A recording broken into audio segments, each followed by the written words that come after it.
Welcome to Man Does Tech, where I solve the problems you didn't even know you had. You begin by capturing clean audio.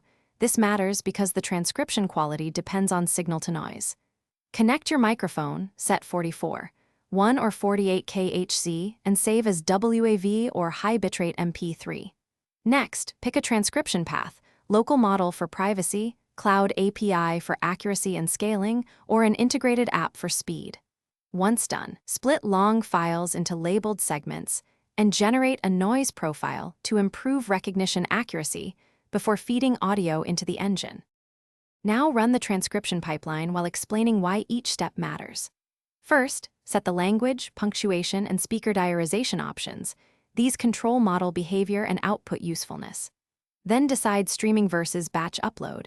Streaming lowers latency, batch handles large archives. Make sure preprocessing is applied.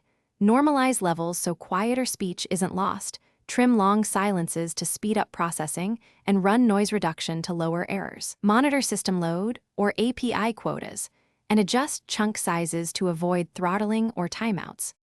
Finish by cleaning and validating the transcript so it's production ready. You will correct punctuation, expand contractions where needed, and apply consistent formatting rules. This improves readability and downstream use.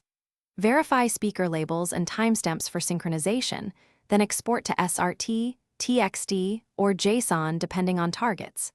If things go wrong, accuracy loss or mismatches, first check audio quality, then try a different model or update the noise profile. Often small audio fixes or a higher capacity model resolve most issues quickly. Thanks for watching. If you found this helpful, don't forget to like and subscribe.